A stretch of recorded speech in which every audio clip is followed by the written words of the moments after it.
Hello friends, I am शमा और आज मैं आपके साथ डिस्कस करूंगी जीन पियाजे की theory which is cognitive development theory.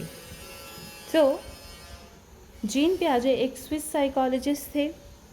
उन्हें फादर ऑफ चाइल्ड साइकोलॉजी भी कहा जाता है। तो फादर ऑफ चाइल्ड साइकोलॉजी हम जीन पियाजे को क्यों कहते हैं, इसे समझने के लिए हमें थोड़ा सा बैकग्राउंड में जाना पड़ेगा। इन 1920 जीन पियाजे को पिने इंस्टीट्यूट में जॉब मिली। वहाँ पर उन्हें इंग्लिश इंटेलिजेंस टेस्ट को फ्रेंच वर्जन डेवलप करना था। तो वहाँ पर उन्होंने ये चीज़ नोटिस की कि जो छोटे बच्चे हैं वो उन क्वेश्चंस का गलत आंसर करते हैं जिसमें हमें लॉजिकल थिंकिंग की ज़रूरत पड़ती है। तब जीन पियाजे ने वहाँ पर सोचा कि जो छोटे बच्चे हैं वो एडल्ट के कंपैरिजन में अलग सोचते हैं। इसलिए जीन पियाजे ने कभी भी ऐसा नहीं कहा कि बच्चों में दिमाग नहीं होता या वो सोचते हैं। उन्होंने हमेशा ये कहा कि बच्चे जो हैं वो बड़ों के कंपैरिजन में अलग सोचते हैं और उन्होंने छोटे बच्चों को लिटिल साइंटिस्ट कहकर बुलाया। इन 1936 जीन पियाजे ने सबसे पहले एक सिस्टमैटिक स्टडी डेवलप की ऑन चाइल्ड साइकोलॉजी, इसलिए हम उन्हें फादर ऑफ चाइल्ड साइकोलॉजी कहते हैं।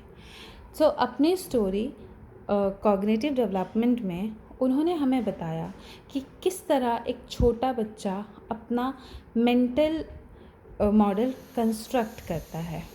इसके लिए उन्होंने हमें stages theory of cognitive development दिया। इसमें उन्होंने हमें 4 स्टेजेस के बारे में बताया, which name is sensory motor, pre operational, concrete operational and formal operational. उसके बाद उन्होंने हमें एक कॉग्निटिव प्रोसेस के बारे में भी बताया, क्योंकि वो ये मानते थे कि जो हमारा कॉग्निटिव डेवलपमेंट होता है वो एक प्रोसेस है, वो कंटिन्यूसली होता है। इसमें कॉग्निटिव प्रोसेस को समझने के लिए हम स्कीमा पढ़ेंगे, एसिमिलेशन पढ़ेंगे, एकोमोडेशन पढ़ेंगे एंड इक्विलिब्रेशन पढ़ेंगे। सबसे पहले मैं आपके साथ डिस्कस करूँगी कॉग्निटिव प्रोसेस को। कॉग्निटिव प्रोसेस को समझने के लिए सबसे पहले हमें स्कीमा को समझना पड़ेगा। तो स्कीमा को हम समझ सकते हैं एज अ प्रीवियस नॉलेज। जैसे कि हमारे पास कुछ नॉलेज होती है जिसके थ्रू हम अपने आसपास की चीज़ों को एक्सप्लोर करते हैं, उन्हें समझते हैं, उसे इंटरप्रिटेट करते हैं, उसको रिस्पॉन्स करते हैं। मतलब पहले से कुछ चीज़ों के बारे में हमें पता होता है। कोई भी चीज़ हमारे सामने आती है तो हमारे पास उसका स्कीमा होता है, हमारे पास उसकी थोड़ी सी नॉलेज होती है जिसके थ्रू हम उसको समझ पाते हैं, उसको इंटरप्रिटेट कर पाते हैं जो भी इंफॉर्मेशन हमें मिलती है। तो हम इसे एक कह सकते हैं कॉग्निटिव फ्रेमवर्क कह सकते हैं और एक हम कंसेप्ट कह सकते हैं जो कि हमें हेल्प करता है इंफॉर्मेशन को इंटरप्रिटेट करने में, अपने सिचुएशन को रिस्पॉन्स करने में। तो जीन पियाजे का मानना था कि हमारा इंटेलेक्चुअल ग्रोथ एक एडेप्टेशन प्रोसेस है और ये एडेप्टेशन होता है through the assimilation and accommodation. Assimilation and accommodation ये दोनों ही एडेप्टेशन प्रोसेस है, पर दोनों में एक माइनर सा डिफरेंट है। जैसे एसिमिलेशन प्रोसेस में क्या होता है कि अगर हमारे सामने कोई चीज़ आई तो हमारे माइंड में पहले से उसका स्कीमा है, हमें पहले से उसके बारे में पता है। यहाँ पे एक एग्ज़ाम्पल जो कि बहुत ही कॉमन है, हम कैट और डॉग का लेंगे। जैसे कि मेरे सामने एक कैट आई और मैंने उसे देखा, मुझे पता है कि कैट के 4 पैर होते हैं और एक टेल होती है। लेकिन एक बार मैंने वाइट कलर की कैट देखी और एक बार मैंने ब्लैक कलर की, तो इससे मैंने क्या किया, मेरे माइंड में कैट का स्कीमा है, लेकिन मैंने क्या किया, मैंने अपने उस स्कीमा में ये ऐड किया कि कैट जो है वो ब्लैक कलर की भी हो सकती है और वो वाइट कलर की भी हो सकती है। बट इन एकोमोडेशन प्रोसेस में क्या होता है कि जो हमारे माइंड में स्कीमा होता है और जो हमारे सामने सिचुएशन प्रेजेंट होती है, हमारे सामने जो चीज़ होती है, वो दोनों मैच नहीं करते। तो हम यहाँ क्या करते हैं, न्यू स्कीमा क्रिएट करते हैं। जैसे कि मुझे कैट का स्कीमा मेरे माइंड में था, बट मेरे सामने तो डॉग आ गई, तो अब मैं क्या करूँगी, मैं डॉग का स्कीमा, न्यू स्कीमा अपने माइंड में क्रिएट करूँगी। तो ये होता है एकोमोडेशन प्रोसेस में। यहाँ हम न्यू स्कीमा क्रिएट करते हैं और एसिमुलेशन में हम अपने एग्जिस्टिंग स्कीमा के अंदर कुछ चेंज करते हैं। अब आते हैं हम अपने इक्विलिब्रेशन पे। इक्विलिब्रेशन की सिचुएशन हम ये कह सकते हैं कि ये एसिमुलेशन के साथ होता है। मतलब जो हमारे माइंड में स्कीमा है और जो हमारी प्रेजेंट सिचुएशन है, तो ये इक्विलिब्रेशन की सिचुएशन होती है कि हमारा स्कीमा और हमारी प्रेजेंट सिचुएशन दोनों बराबर है।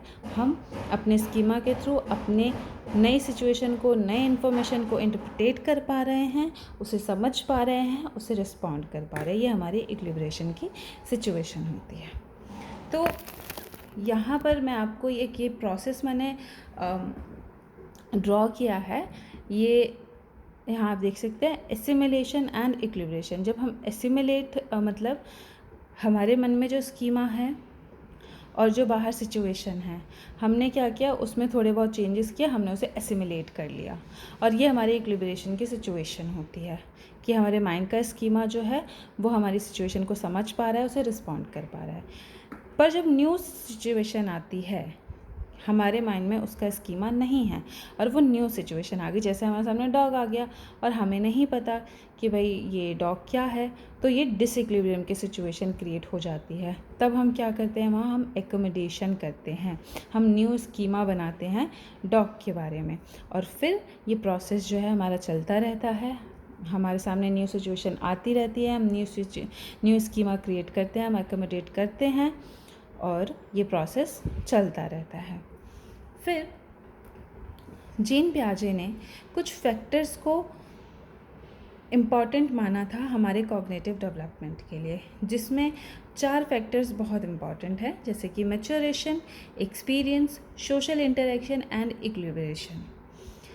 यहाँ पर आप देखेंगे मैच्योरेशन जीन पियाजे एज फैक्टर को इम्पॉर्टेंस देते हैं हमारे कॉग्निटिव डेवलपमेंट में, और वो कहते हैं कि हमारा जो कोई भी कॉग्निटिव डेवलपमेंट है वो किसी एक पर्टिकुलर एज में ही होगा, उससे पहले नहीं होगा। इसके लिए उन्होंने हमें stage theory of cognitive development भी दी है, जिसमें उन्होंने हमें 4 स्टेजेस के बारे में बताया है।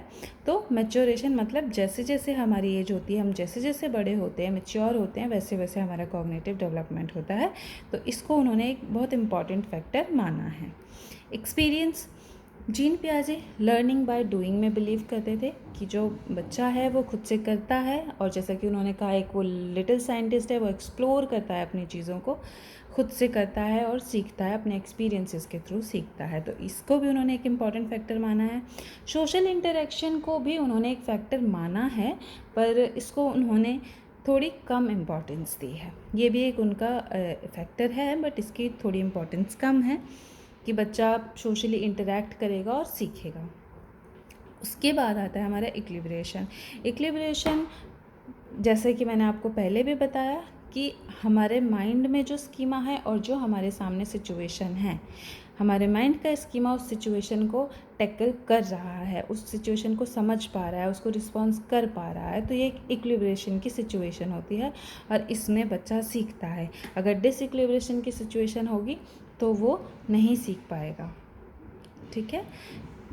फिर वहाँ पर उसे न्यू स्कीमा क्रिएट करना पड़ेगा। तो ये हमारी इक्विलिब्रेशन को भी उसने इम्पॉर्टेंट फैक्टर माना है कि अगर हम इक्विलिब्रेशन की सिचुएशन में रहेंगे तो हमारा जो है कॉग्निटिव डेवलपमेंट होगा। तो ये 4 फैक्टर्स उन्होंने जो बताए, और इससे आज हम यहीं समाप्त करते हैं, और अपनी नेक्स्ट वीडियो में मैं आपको 4 स्टेजेस ऑफ कॉग्निटिव डेवलपमेंट पढ़ाऊँगी।